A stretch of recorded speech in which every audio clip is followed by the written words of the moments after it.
Assalamualaikum warahmatullahi wabarakatuh. Selamat datang teman-teman di mata kuliah pengembangan bahan ajar. Bersama saya, Uci Rahmawati. Kali ini kita akan membahas terkait dengan teori pengembangan bahan ajar. Ada beberapa hal pokok materi yang akan kita pelajari pada pertemuan kali ini. Yang pertama terkait dengan hakikat bahan ajar, yang kedua tentang peran bahan ajar, yang ketiga tentang jenis-jenis bahan ajar, dan yang keempat tentang aspek-aspek pengembangan bahan ajar, dan yang terakhir terkait dengan prinsip-prinsip pengembangan bahan ajar.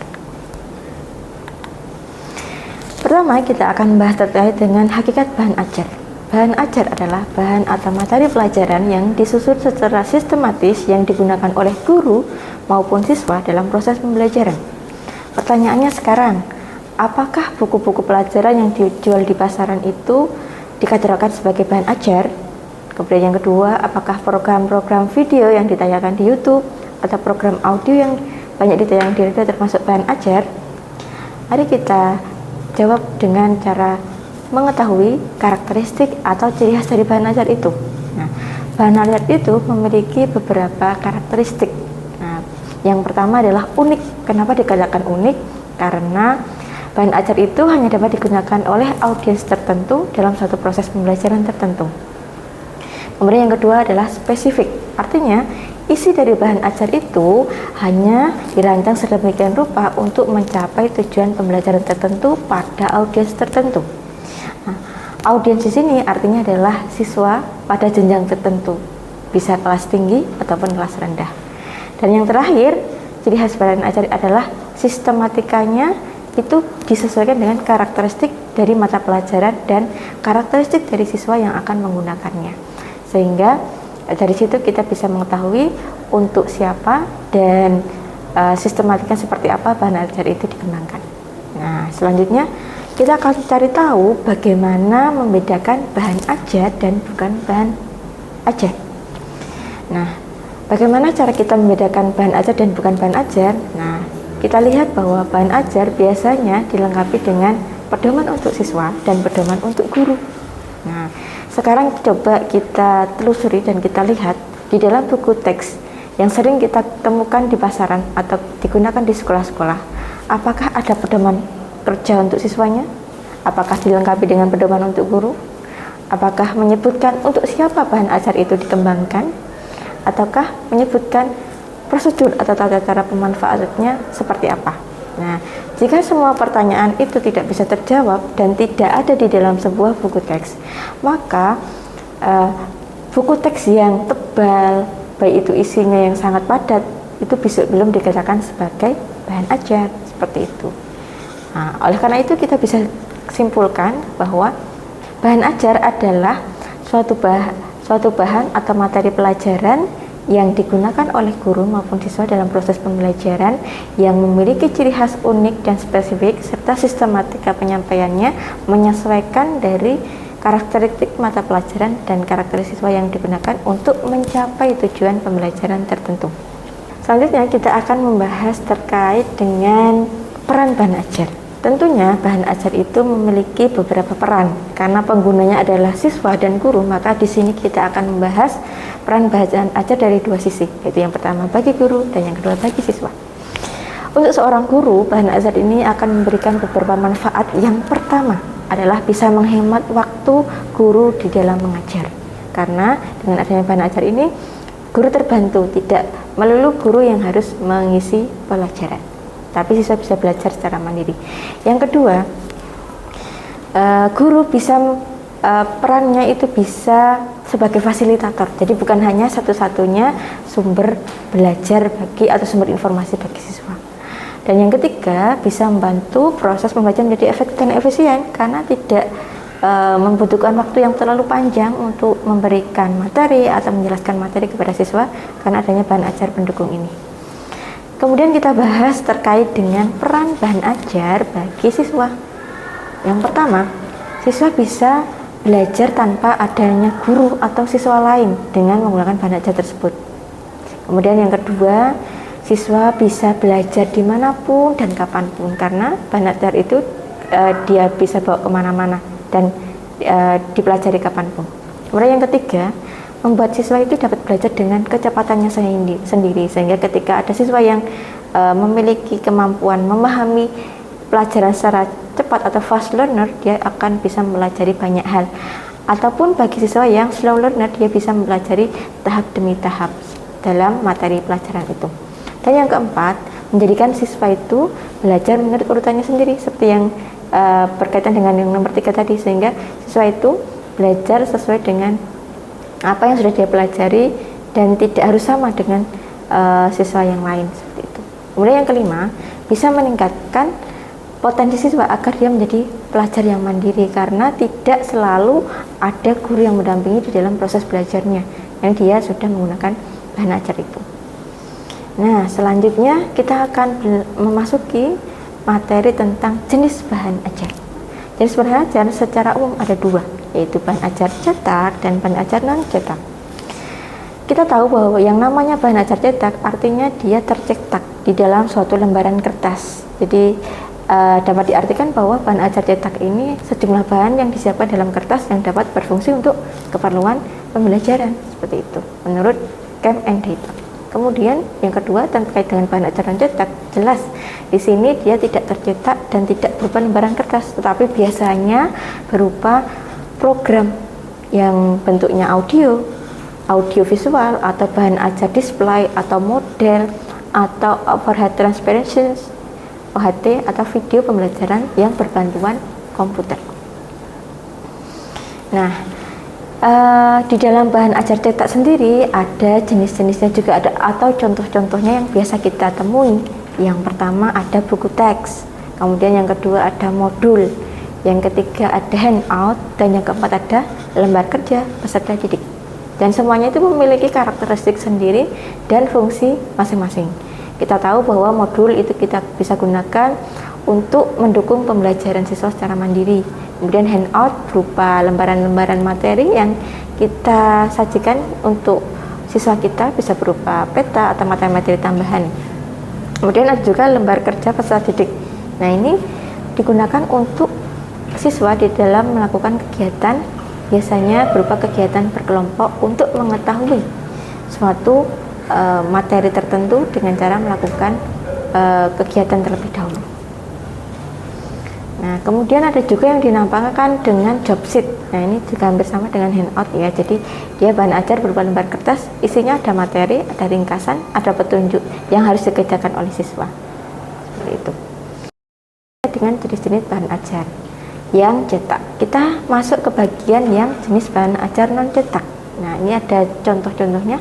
Yang pertama ada bahan ajar display, contohnya ada poster, kemudian ada peta, ada foto, ada realia, ada chart, dan lain sebagainya.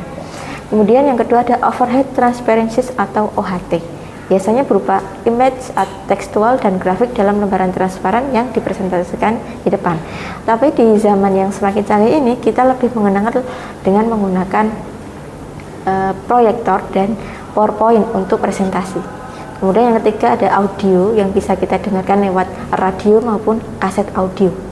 Kemudian yang keempat ada video yang biasa kita lihat atau kita dengar di dalam YouTube atau aplikasi lain yang basisnya video pembelajaran interaktif atau video-video pembelajaran lain. Yang terakhir adalah bahan ajar berbasis komputer, yang itu banyak ada aplikasi-aplikasi misalnya Kahoot dan lain sebagainya.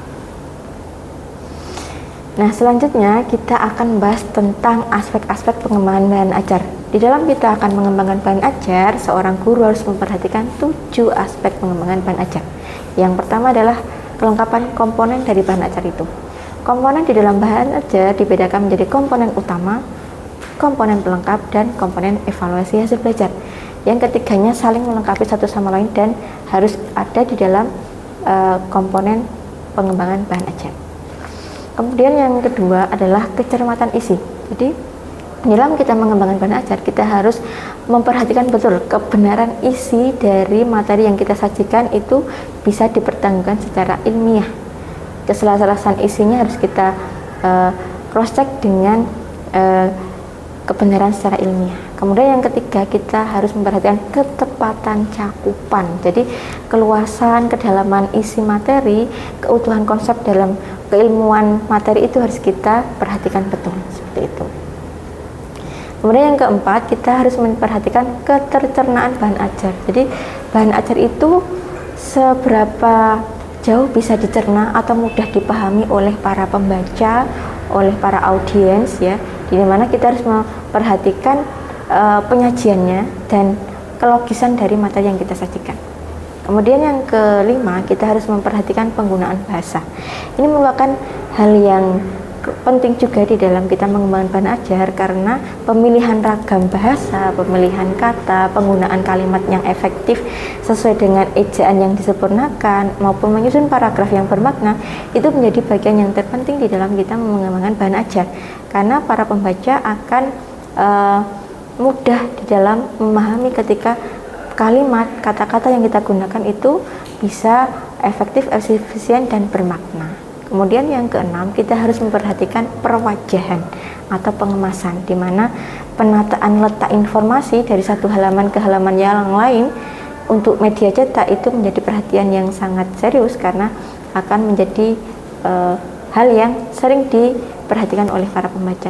Maupun ketika kita menggunakan bahan ajar non cetak, kita harus memperhatikan pengemasan di dalam bahan ajar multimedia itu, bagaimana peletakan teks ataupun di dalam penggunaan background. Yang terakhir, kita harus memperhatikan ilustrasi.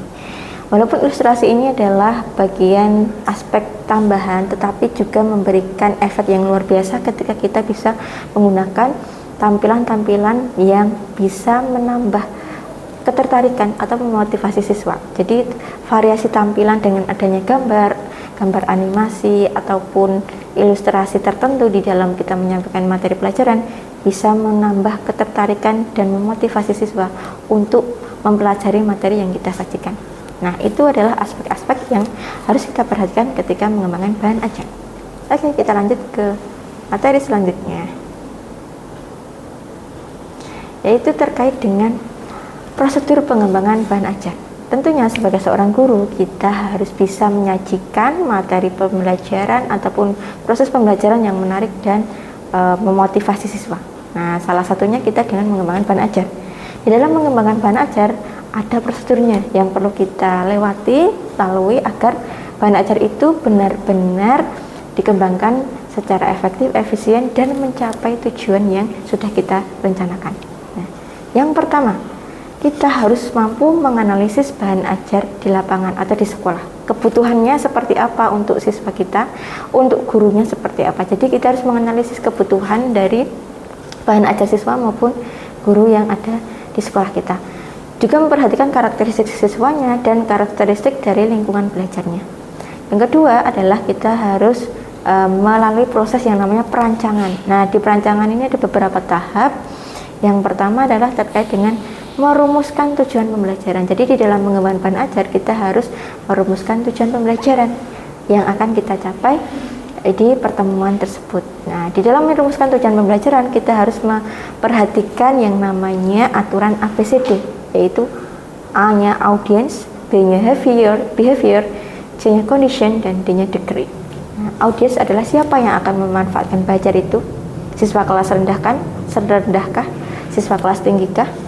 Kemudian yang kedua, behavior, perilaku belajar seperti apa yang dituntut untuk bisa dicapai di dalam pertemuan kali itu. Kemudian condition adalah kondisi di mana sarana prasarana apa yang bisa digunakan untuk mengukur ketercapaian dari kompetensi yang akan diajarkan kepada siswa kita. Dan yang terakhir, degree, adalah derajat pencapaian kompetensi, bagaimana yang menunjukkan bahwa siswa kita itu sudah berhasil. Nah, ini bisa kita lihat dari 3 ranah. Yang pertama, ranah kognitif, contohnya kita menggunakan degree contoh dengan benar.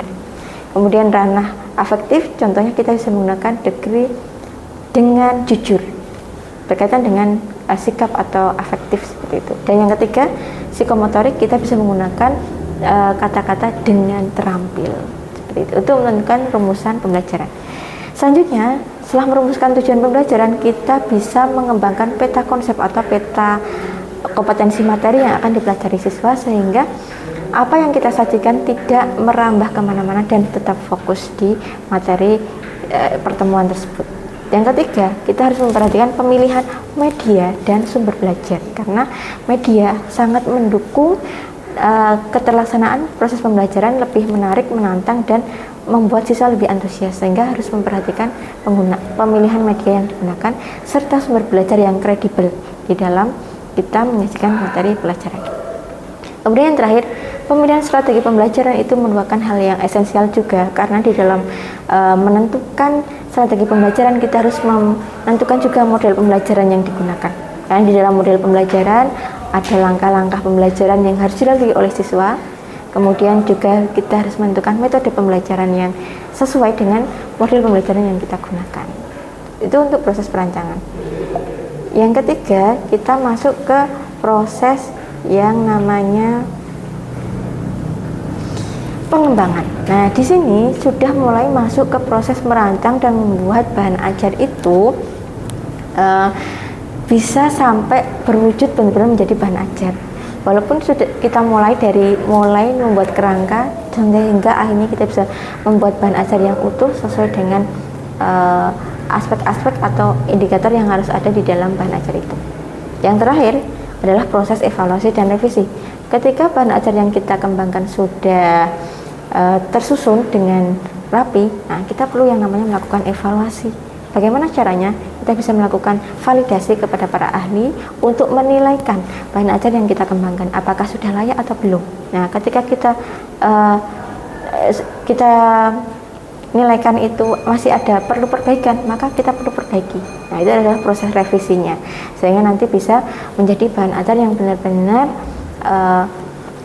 inovatif, kreatif, dan efektif untuk pembelajaran kita nantinya. Nah, itu beberapa hal terkait dengan prosedur pengembangan bahan ajar. Jadi jangan lupa untuk teman-teman semuanya, ketika kita akan mengembangkan bahan ajar harus memperhatikan hal-hal tersebut.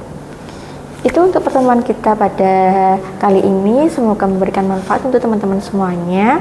Kita akan berjumpa lagi pada pertemuan selanjutnya dengan materi tentang pengembangan bahan ajar yang lebih luas lagi, dan harapannya nanti teman-teman pada akhirnya bisa mengembangkan bahan ajar yang inovatif dan kreatif.